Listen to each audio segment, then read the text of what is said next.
오늘 십자가에 대해서 우리가 함께 말씀을 나누고자 합니다. 그럼 지난 수세기 년 동안 수많은 사람들이 하나님을 바르게 이해하지 못했습니다. 유대인들은 놀라운 기적, 표적을 여러분 추구해서 그것을 통해서 하나님을 찾으려고 했죠. 우리 신앙인 중에도 체험신앙이 좀 있는 분들이 간혹 가다가 이 체험을 통해서 자꾸 하나님을 추구하려고 하는 경향이 있는데 우리 신앙 잘못하면 넘어질 수 있어요. 헬라 사람들은 철학과 같은 지혜를 통해서 하나님을 찾으려고 했어요. 그러나 세상의 지혜로는 하나님을 도무지 찾을 수가 없었죠. 우리가 여러분 세상적인 고등 교육기관에서 여러분 하나님을 배울 수 있나요? 배울 수 없습니다. 우리 모두는 어떻게 해서 하나님을 알게 되었죠? 믿음을 통해서 알게 되었었어요. 그리고 십자가를 통해서 하나님이 어떤 분이라는 걸 알게 되어졌죠. 아멘. 그리고 십자가를 통해서 하나님의 기쁘신 뜻을 깨닫게 되었습니다. 아멘. 하나님께서는 세상이 그토록 미련하게 볼 수밖에 없는 이 십자가를 사용하셔서 그분의 구원의 여정을 하나하나 이루어 나가셨습니다. 십자가를 통하여 겸손하게 일하셨고 그 십자가를 통하여 우리에게 구원의 능력을 베푸셨습니다. 그래서 사도 바울은 십자가에 달리신 그리스도를 이렇게 전하고 있습니다. 자, 고린도전서 1장 18절에 보면 십자가의 도가 멸망하는 자에게는 미련한 것이요 구원을 받는 우리에게는 하나님의 능력이 됩니다. 아멘. 아멘. 아멘.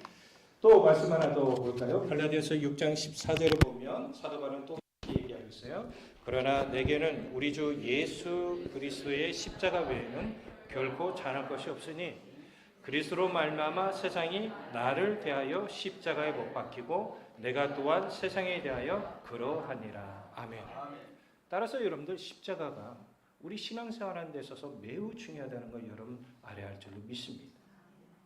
여러분들이 신앙생활에 이 십자가가 얼마나 자리를 잡고 있는지 오늘 말씀을 통해서 조금 함께 살펴봤으면 좋겠습니다. 저는 이 인도의 한 무슬림 의사가 기독교를 개정한 내용을 여러분 하나 소개해 드리고자 합니다. 여러분 우리 인도 종교 분포 지도를 보시면 알겠지만 인도는 전체 다 힌두교예요. 지금 여러분들 연두색으로 보이는 지역이 있죠. 여기가 무슬림 지역입니다. 이게 바로 파키스탄하고 인근 지역이죠. 여러분 이곳에 한 의사가 있었습니다. 어렸을 때부터 무슬림이 되어졌고 무슬림에 대해서 엄청난 헌신을 했던 의사였습니다. 이 집안에서는 예수라는 이름을 절대 집에서 나오면 안 될 정도로 무슬림이 완전히 치우쳐 있는 그런 집안이었습니다. 그런데 이분이 갑자기 몸이 좋지 않은 거예요. 의사인데 자기 몸을 돌보지 않았던 거죠. 그리고 병원에 갔더니 암이었어요. 이제 이분도 인생을 정리해야 할 시기가 된 것이죠. 투병 생활 중에 여러분들 항암도 치료받고 이런 과정이 너무나 고통스럽습니다. 정말 힘들고 어려운 시간을 보내고 있을 때 그에게 놀라운 일이 일어납니다. 인도 콜카타의 병원에 있을 때 예수님께서 일을 하시기 시작했는데 그가 항암 치료가 너무 고통스러우니까 울부짖으면서 자신도 모르게 기도하고 있는데 여러분 무슬림이 기도할 때 누굴 차지하죠? 알라를 차지하는데 예수님이 나온 거예요. 신기하지 않아요? 알라가 나와 있는데 누가 나와요? 예수님이 나온 거예요. 이상하게 자기 입술에서 예수님이 나오기 시작하는 겁니다.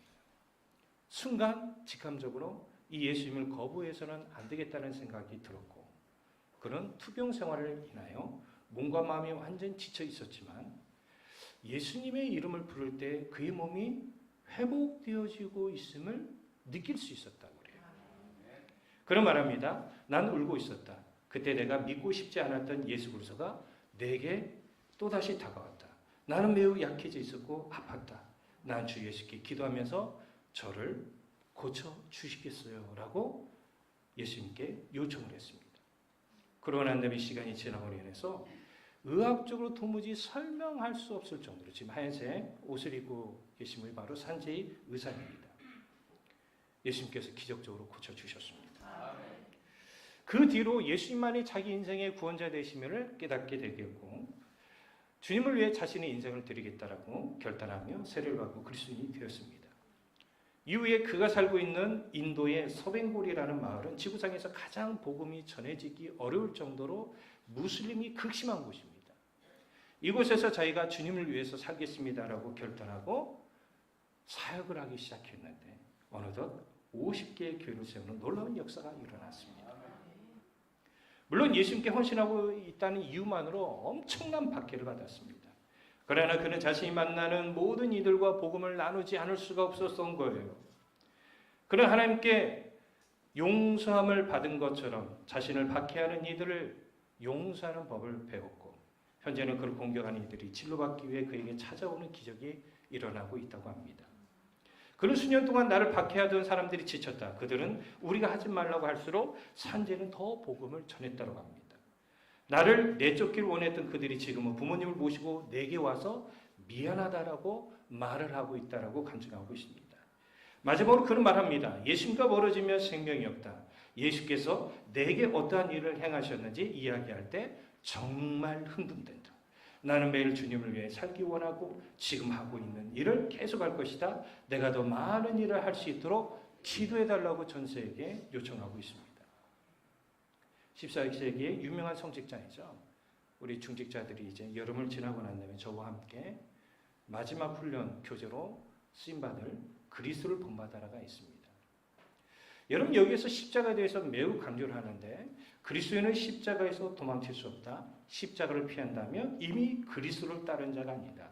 그대가 밖으로 도망쳐도 거기에 십자가 있고 안으로 숨어도 거기에 십자가를 볼 것이다. 위로 올라가도 십자가 기다리고 밑으로 파고 들어가도 십자가가 있을 것이다. 우리 그리스도인들에게서 십자가는 뗄래야 뗄 수가 없는 것입니다. 그러면 왜 십자가가 우리 삶의 중심에 있어야 할까요? 첫 번째, 십자가는 진정한 사랑을 보여주기 때문입니다. 여러분들이 생각하는 진정한 사랑은 무엇입니까? 자녀 입장에서는 부모가 많은 재산을 물려주는 것이 사랑이라고 생각할지 모르겠어요. 그러나 디도서 3장 4절 5절 우리 이 말씀을 한 번 더 묵상하기 원하시면 예배 끝나고 난 다음에 남자 화장실 가서 소변기 앞에 서 있으면 그 앞에 붙여져 있습니다. 자, 우리 같이 한번 읽어볼까요? 우리 구주 하나님의 자비와 사람 사랑하심이 나타날 때 우리를 구원하시되 우리를 행한 바 의로운 행위로 말미암지 아니하고 오직 그의 긍휼을 따라 중생의 시즘과 성령의 새롭게 하심으로 하셨나니. 아멘. 이 말씀 참 좋죠. 예, 좋다고 해서 우리 여자 성도는 남자 화장실 들어가면 안 됩니다. 하나님의 사랑이 나타나실 때 우리 모두를 구원하시되 우리의 행한 바 의로운 행위로 하지 않았다는 거예요. 예수님께서 우리를 예수 믿게 하는 것이 착하게 살아가기 때문에 우리를 예수 믿게 우리를 하셨다는 게 아니에요. 오직 그의 긍휼하심에 따라 구원하셨다는 것이죠. 누가복음 1장 67절 80절에 보면 세례요한의 아버지 사가랴의 예언이 나오는 말씀 나오는데 이 말씀에 매우 중요한 메시지가 있습니다. 누가복음 1장 76절부터 79절에 보면 이 아이요 예수 그리스도를 말하죠. 내가 지극히 높으신 이의 선지자라 일컬음을 받고 주 앞에 서서 그 길을 준비하여 주의 백성이 그 죄 사함으로 말미암는 구원을 알게 하리니 이는 우리 하나님의 긍휼로 인함이라. 이로써 돋는 해가 위로부터 우리에게 임하여 어둠과 죽음의 그늘에 앉은 자에게 비치고 우리 발을 평강의 길로 인도하시리로다 하니라. 아멘. 여러분 이 말씀에 매우 중요한 게 뭐냐면 예수님께서 이 땅에서 우리 모두의 죄값을 지불하기 위하여 이 땅에 오신 모든 것들이 다 하나님의 긍휼하심에 따라 이루어진 일이라는 거예요. 사도 바울은 갈라디아서 3장 13절에 뭐라고 얘기합니까? 그리스도께서 우리를 위하여 저주를 받는 바 되사 율법의 저주에서 우리를 속량하셨으니 기록된 바 나무에 달린 자마다 저주 아래 있는 자라 하였습니다. 아멘. 우리는 하나님의 말씀대로 살지 못했기 때문에 그 대가를 받아야 돼요. 여러분 사실 그러잖아요. 우리가 살아가면서 우리의 실수나 잘못이나 얻어지는 대가가 얼마나 많이 있습니까? 제가 지금도 기억나는 게 뭐냐면 제가 군대 생활할 때 제가 장교와 사병에 관련된 행정 업무를 제가 담당을 했었어요. 근데 저희 예하부대에서 탈영한 친구의 그 서류가 저희가 올라와서 제가 서류를 처리하는 가운데 이 친구를 잠깐 만나게 되죠. 헌병대로 인도하기 위해서. 이 친구가 그렇게 후회를 하는 거예요. 잘못된 것을 우리가 알면서도 그 잘못된 것을 하면 그 대가를 받아야 하는 것이죠. 우리가 살아가면서 당하고 있는 모든 고통들을 보면 우리 각자가 느낄 수도 있고 느끼지 않을 수도 있지만 우리 죄에 대한 대가가 지금 우리에게 다가오고 있는 것입니다. 그러나 하나님께서 근본적으로 죄의 사망으로부터 우리를 건지기 위하여 예수님을 이 땅에 보내주셨고 그분이 십자가를 통하여 우리의 문제를 해결해 주신 거예요. 그래서 우리는 이 사실을 믿으면 된다라고 성경은 우리에게 말씀하고 있는 것입니다. 두 번째, 십자가는 축복을 가져다 주는 고난을 가져다 줍니다. 여러분, 축복은요, 고난을 통해서 얻어지는 경우가 많이 있어요. 저는 안타까운 것은 고난을 피하는 신앙인들이 너무 많다는 거죠. 사실 우리가 고난을 통해 주님을 만나는 경우가 너무 많습니다. 서두에 제가 말씀드렸던지 산재 의사가 항암치료 가운데 고통 가운데 주님을 만나는 은혜를 그가 경험하게 되잖아요.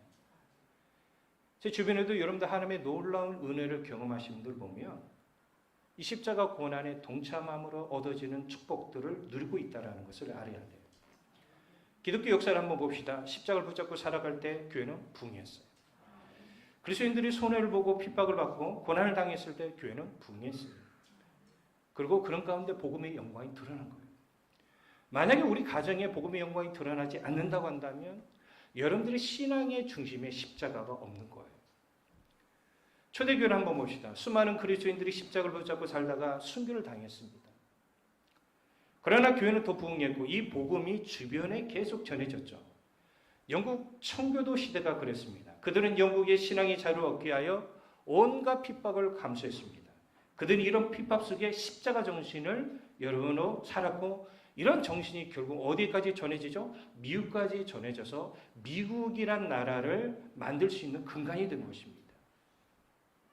우리나라도 복음이 들어온 초창기가 어땠습니까? 신앙의 자유가 없었기 때문에 얼마나 어려운지 몰라요. 지금 제 후배가 네팔에서 지금 선교사역을 하는데 이 친구가 아내와 더불어서 지금 육신적으로 굉장히 몸이 안 좋은 상태에 있어요. 그런데 이 친구가 하는 말이 뭐냐면 제가 저번에 통화를 통해서 얘기를 하는데 몸이 안 좋아서 어떻게 사역 감당하니? 라고 하니까 이 친구가 저한테 하는 말이 뭐냐면 이상스럽게도 자기가 힘들고 어려울 때 더 주님이 크게 은혜를 부어주신대요. 일제시대 때 여러분 끝까지 신앙을 고수했던 사람들이 하나님의 놀라운 부흥의 은혜, 개인적으로도 영적인 은혜를 경험했고 그분을 통해서 가정이 그분이 섬기는 교회들이 부흥의 역사를 경험했다는 걸 여러분 아셔야 합니다. 이처럼 십자가 신앙이 우리 신앙의 기본이 될 때 우리 모두의 믿음은 온전히 자라는 것뿐만 아니라 하나님은 우리 삶 가운데 하나님의 도구로 쓰임받을 수 있도록 축복하시는 것입니다. 우리 주님의 십자가를 스스로 자발적으로 짊어지셨어요. 이 위대한 고난이 우리 교회 안에도 지금 현재 주어지고 있어요. 베드로전서 3장 17절 볼까요? 선을 행함으로 고난받는 것이 하나님의 뜻일진데 우리가 성경을 잘 연구해 보면 주님을 위해서 산다고 했을 때 고난은 우리에게 저절로 자연스럽게 따라올 수밖에 없습니다. 그러나 여러분들 이 십자가 능력을 경험한 사람들은 결국은 하나님께서 강하게 해주신다는 걸 아셔야 돼요. 고린도전서 1장 27절을 보면 세상의 약한 것들을 택하사 강한 것들을 부럽게 한 여러분 우리가 고난당하는 모습을 보이면 얼마나 그렇겠어요? 제가 지금도 잊혀지지 않아요. 저희 아내하고 결혼하고 난 다음에 저희 아내 그 친척을 만나게 되는데 이분이 교회를 잘 섬기신 분이에요. 그때 제 기억으로는 예비군 중대장이었던 것 같아요. 근데 갑자기 뭐 봉투를 하나 저희 사모님 때 줬다는 거예요. 양복이라도 이렇게 사서 입히라고. 이게 뭐냐면 자기가 교회를 보니까 목사들이 막 비참하게 산다는 거예요. 가난하게 산다는 거예요. 그게 안쓰러웠나 봐요. 근데 여러분들 세상적으로 봤을 때 그렇게 보일지 몰라요. 예수 믿는 사람들이 초라해 보이고 저번에 오셨던 정동철 선교사님, 이민아 선교사님 만나서 식사하고 커피숍을 하려고 하는데 마치 그 시골에서 그 농사진 그 몸빼바지 같은 거 있잖아요. 그게 편하시니까 그거 입고 나오셨더라고요. 사람들 봤을 땐 저분들이 돈이 있다라고 보겠어요? 명예가 있다고 생각하겠어요? 그러나 그들의 마음속에는 겉으로는 사람들이 그렇게 보일지 몰라도 그들 마음속에 하나님 주시는 은혜가 있는 거예요. 그래서 고린도후서 1장 5절의 말씀을 경험해야 돼요. 경험하지 않은 신앙인들이 너무 많은 것 같아요. 그리스도의 고난이 우리에게 넘친 것 같이 우리가 받는 위로도 그리스도로 말미암아 넘치는 거다. 그러니까 고난을 피하니까 이거를 경험 못하는 거예요. 이런 삶 가운데 주 예수 그리스도의 십자가 신앙이 온전히 이루어지길 바랍니다. 세 번째, 십자가는 진정한 용서가 무엇인가를 우리에게 보여줍니다. 예수님께서 누가복음 23장 34절에 이에 예수께서 이르시되 아버지 저들을 사하여 주옵소서 자기들이 하는 것을 알지 못하니이다 하시더라. 아멘. 십자가 죽으신 주님께서 자신을 죽게 한 자들을 용서해 주셨다는 사실을 우리에게 보여주고 있습니다. 그런데 성경은 이것이 진정한 승리라는 사실을 우리에게 이야기하고 있습니다. 지금 한국교회가 참 분열의 역사를 지금 경험하고 있습니다. 지금 우리 신앙의 모습이 매우 약한 모습에서 여러분 머물러 있다면 우리가 점검해 볼 사실은 뭐냐면 지금 나는 용서하는 삶을 살고 있는지를 여러분 점검해 보셔야 돼요. 교회는 용서하는 모습이 있어야 돼요. 사실 우리가 피장파장입니다. 부족하고 연약한 점 너무 많아요. 저는 이 설교 준비하면서 순간 예전의 영화가 기억이 나는 거예요. 그럼 CBS에서 보급했던 신은 죽지 않았다. 3이 나왔단 말은 뭐예요? 1, 2 있었다는 거죠. 예. 이 영화의 시작은 주립대학교와 주립대학교 교정에 있는 교회와의 갈등에서 여러분 시작이 되죠. 주립대학교 교정에 있는 교회를 학교 측에서 교회 자리에 학생회관을 지으려고 하고 교회 담임 목사인 주인공 데이빗 힐 목사님은 아버지로부터 물려받은 교회이기 때문에 그리고 교회를 너무나 사랑하기 때문에 교회를 내줄 수 없다라는 자세를 취하게 된 겁니다. 그러다가 신앙의 정체성에 혼란을 겪고 있는 키튼이라는 이 대학생의 남자친구가 홧김에 교회에 뭘 던져요? 돌을 던져요. 근데 참 희한합니다. 돌을 던졌는데 유리를 깨고 이 돌이 들어가면서 가스밸브를 쳐버려요. 그래서 가스가 나오고 있어요. 근데 영화를 보면 또 재밌는 게 뭐냐면 이런 가스가 새고 있는 것도 모른 채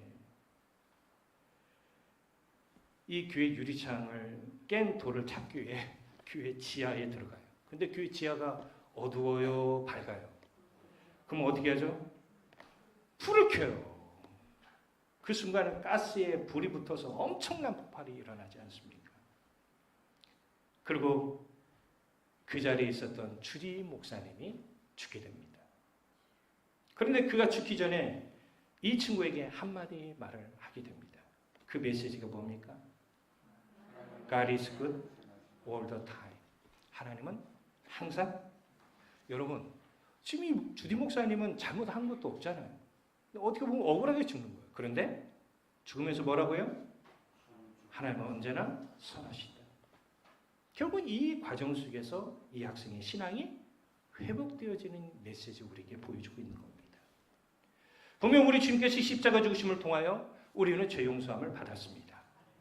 누가복음 24장 34절 말씀과 같이 아버지 저들을 사하여 주옵소서 자기들이 하는 것을 알지 못하니이다. 그러므로 우리 모두는 용서의 마음이 있게 되기를 바랍니다. 네 번째, 십자가는 자신을 죽이는 삶이 무엇인지를 잘 가르쳐 줍니다. 분명 우리 모두는 예수님께서 십자가에서 우리 죄 때문에 죽으셨기 때문에 우리 모두가 살아난 줄로 믿어요. 구원에 이르게 된 줄로 믿습니다. 제 대학원 다닐 때 참 저에게 은혜를 많이 끼쳤던 목사님 지금도 기억납니다. 저는 광주에서 목회하고 있고 그분은 경기도 광주에서 목회하고 있어요. 근데 이 목사님이 그 말씀을 굉장히 많이 해서 제 마음에 새겨졌던 부분이 뭐냐면 여러분들이 주님 안에서 죽어야만 주님께서 여러분 안에서 일을 할 것이다. 근데 이분이 지금 경기도 광주에서 지금 5천 명이 넘는 큰 교회 목사님이시거든요. 근데 이분이 그 얘기를 하셨어요. 자기 교회 성도 중에 죽지 않아서 하나님의 은혜의 역사를 경험하지 못한 분들이 너무 많이 있다. 하물며 목사들이 하나님의 은혜를 경험하지 않냐고 목사를 하고 있으니까 한국교회에 비전이 없다라는 거. 맞는 말이죠. 저희 아버지는 직업이 무직이라고 하셨어요. 목사는 직업이 아니라고 했어요. 근데 지금은 목사가 직업이 되어지고 있는 시대에 살아가고 있습니다. 제가 지금도 하나님 앞에 오늘 새벽에도 기도했던 제목 중에 하나가 뭐냐면, 주님, 저는 싹군 목사가 되지 않도록 도와주세요. 돈에 따라 목회지가 결정되지 않도록 하나님을 해달라고. 그 말은 뭡니까? 결국은 제가 살아가면서 모든 필요한 모든 것들을 하나님께서 공급해 줄 믿는다라는 것이죠. 우리가 왜 죽어야 합니까? 우리는 예수 그리스도로 말미암아 옛사람이 죽은 사람들이에요. 이제 새로운 사람을 살아야 할 사람들이죠. 갈라디아서 5장 24절을 보면 그리스도 예수의 사람들은 육체와 함께 그 정욕과 탐심을 십자가에 못 박았느니라. 사실 제가 목사로서 살아가면서 가장 제 안에 강한 유혹이 뭐겠습니까? 우리가 살아가면서 여러분들 강한 유혹이 뭐겠습니까? 정욕이고 탐심 아닌가요? 하나님이 하나를 주면 하나를 가지고 여러분 감사하고 만족하는 것이 아니라 하나를 줬더니 또 하나를 달라고 하는 게 우리 마음 아니에요? 하나님께서 우리에게 주신 것은 쉽게 잊어버리는데 하나님께서 안 주신 것은 계속적으로 우리 머릿속에 남아져 있어요. 남들은 잘 사는 것 같고 남들은 행복한 것 같은데 나는 왜 이런 것 같아? 여러분 이런 생각한 적 있잖아요. 제가 서울에 대학원 다닐 때 처음에 고시원을 잡았더니 이게 제가 키가 조금 작잖아요. 여러분들. 다리를 딱 뻗으면 벽이 닿아요. 옆에서 코 고는 소리가 다 들립니다. 이게 합판으로 이게 칸막이 했나 봐. 그러니까 잘 수가 없어요. 그러니까 대학원 끝나면 우리 방배역 출구에서 나가면 저녁에 이렇게 잘 수 있는 샤워 이게 있어요. 10,000원이에요. 거기서 잤어요. 거기서 잤더니 또 뭐 이렇게 동성애자들이 많은지. 어느 날 제가 잠을 못 자고 새벽에 나왔어요. 기도하러 가기 위해서. 그러면서 이 아파트들이 굉장히 많이 있잖아요. 불들이 켜지고. 하나님, 저들은 이렇게 아파트에서 사는데 왜 나는 집이 없나요? 집은 물론 지방이 있지만 대학원 다닐 때 이게 3년 동안 다니는 게 깜깜한 거예요. 남들은 다 있는 것 같은데 나에겐 주어지지 않은 것 같은 이런 탐심의 마음들이 아직도 여전히 우리 안에 있지 않습니까? 그렇기 때문에 우리는 십자가 앞에서 내 자아를 죽여야 하는 거예요. 그런데 사탄은 우리가 죽는 걸 싫어해요. 그런 예수님께서 십자가 사역할 때 엄청나게 회방을 누지 않았습니까? 이는 마치 주님께서 많은 고난을 당해야 하고 십자가 죽어야 하며 죽은 지 3일 만에 다시 살아야 할 것을 제자들에게 말씀하시고 실제로 주님께서 그렇게 하셨는데 사탄은 얼마나 회방을 합니까? 심지어 사탄이 여러분 베드로를 사용해서 예수님의 십자가 사역을 방해하는 거 알 수 있지 않습니까? 우리 마태복음 16장 23절을 보면 사탄아 내 뒤로 물러가라. 너는 나를 넘어지게 하는 자로다. 내가 하나님의 일을 생각하지 아니하고 도리어 사람의 일을 생각한다. 하나님의 일을 생각하는 사람은 십자가 고난에 동참을 해요. 근데 사람의 일을 먼저 생각하는 사람은 항상 자기 위주의 신앙생활을 해요. 그런데 그 안에는 하나님의 살아계신 역사를 경험하기 어려운 거예요. 예수님께서 베드로에게 이렇게 사탄을 물러가라라고 책망하면서 베드로가 사탄이란 말이 아니에요. 사탄이 베드로를 사용하고 있어요. 하나님의 일을 막습니다. 그러고 난 다음에 제자들에게 이런 말씀하십니다. 마태복음 16장 24절 27절. 이에 예수께서 제자들에게 이르시되 누구든지 나를 따라오려거든 자기를 부인하고 자기 십자가를 지고 나를 따르라. 여기서 잠깐만요. 여기 보면 누구든지 나를 따라오려거든 자기를 뭐하라? 여러분 우리가 신앙생활하면서 정말 하나님이 여러분 삶 가운데 일하시는 것들을 경험하려면 여러분 자주 고백해야 할 게 뭐냐면 주님 저는 저로 살지 않고 주님으로 살겠습니다. 왜냐하면 저는 저로 살면은 저의 완악함, 강팍함이 너무 많이 있어요. 내 육체에 편하는 것 따라 신앙생활하려고 하는 내 모습이 있습니다라고 우리는 고백하지 않을 수가 없어요. 그리고 우리 신앙생활하다 보면 각자에게 주어진 십자가가 있어요. 요즘은 십자가를 목에 걸고 다니는 사람들이 많은 것 같아요. 그런데 십자가, 주님께서 말씀하신 십자가는 목에 거는 십자가 아니라 그 십자가는 뭐예요? 고난이라는 이 십자가를 각자 스스로가 뭐예요? 짊어지고 가야 한다는 거예요. 제 새벽에 간혹가다 이렇게 무척 일어나기 힘들 때가 있어요. 육체적으로. 제 아들이 그런 얘기 하더라고. 아빠는 죽을 때까지 새벽제단 드려야 돼? 그래야지. 나는 그렇게 못 살겠대. 애들 항상 일어나면 아버지는 없어요. 왜 새벽기도 가는 거죠. 그때 제가 일어나기 매우 힘들 때 있잖아요. 우리가 여러분들. 그때마다 하나님 앞에 기도하는 게 뭐냐면 주님, 이게 제가 짊어져야 할 십자가인 줄로 믿습니다. 25절입니다. 누구든지 목숨을 구원하고자 하면 잃을 것이요 누구든지 나를 위하여 제 목숨을 잃으면 찾으리라. 사람이 만일 온 천하를 얻고도 제 목숨을 잃으면 무엇이 유익하리요? 사람이 무엇을 주고 제 목숨과 바꾸겠느냐? 인자가 아버지 영광으로 그 천사들과 함께 오리니 그때 각 사람 행한 대로 갚으리라. 아멘. 제 아는 목사님이 그 집사님 이야기를 한번 하시더라고요. 이 집사님이 참 고생 많이 하셨대요. 이분이 그 아파트 하나 장만하기 위해서 알뜰하게 돈을 다 아끼고 20년 동안 아끼고 난 다음에 집에 들어갔어요. 너무 좋아요. 막 예배를 드렸어요. 그러고 난 다음에 다음 주가 됐습니다. 목사님에게 전화가 온 거예요. 집사님. 울면서 전화. 목사님, 제가 몸이 안 좋아서 병원에 갔더니 암 말기래요. 그리고 그 집사님이 일주일 만에 돌아가셨다. 이게 인생이에요. 여러분 20년 동안 돈을 아끼면서 서울에서 새 아파트를 장만한 사람들 그 마음을 아시나요? 근데 그분이 20년 동안 돈을 모았던 이유가 무엇이 되겠습니까? 생명을 내놓으라고 하면 우리는 내놓고 가는 게 인생 아닙니까? 죽기를 좋아하는 자 없는 것 같아요. 교회에서도 적당주의가 우리 안에 있습니다. 기도하지 않아도 구원받을 수 있을 거라는 착각을 가지고 신앙 살고 있는지 모르겠습니다. 그러나 고린도전서 8장 18절 사도 바울이 분명히 말한 것처럼 생각하건대 현재의 고난은 장차 우리에게 나타날 영광과 비교할 수 없습니다.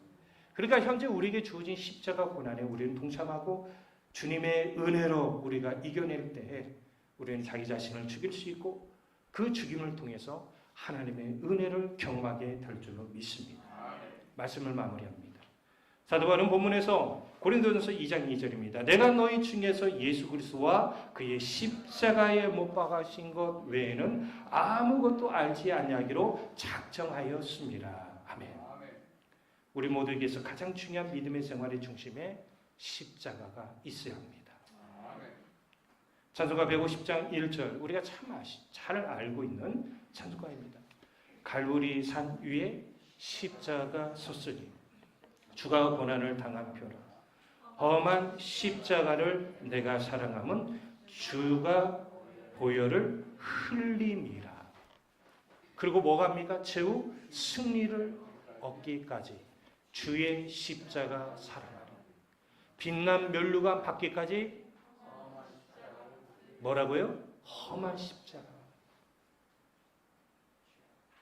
포스모더니즘은 우리에게 굉장히 편리한 생활을 하려고 사탄이 우리를 교묘하게 여러 미혹시키고 있습니다. 하지만 십자가가 우리 신앙의 중심이 된다고 한다면 고난도 이기고 이기는 가운데 축복도 경험하고 하나님의 은혜가 무엇인지를 경험하면서 하나님의 능력과 하나님의 힘으로 살아가게 될 줄로 믿습니다. 더욱더 주님의 십자가를 사랑하고 그 십자가를 여러분의 신앙의 중심에 두어서 날마다 주 예수 그리스도로 말미암아 승리하는 여러분 되시기를 주 예수 그리스도의 이름으로 축복합니다. 아멘.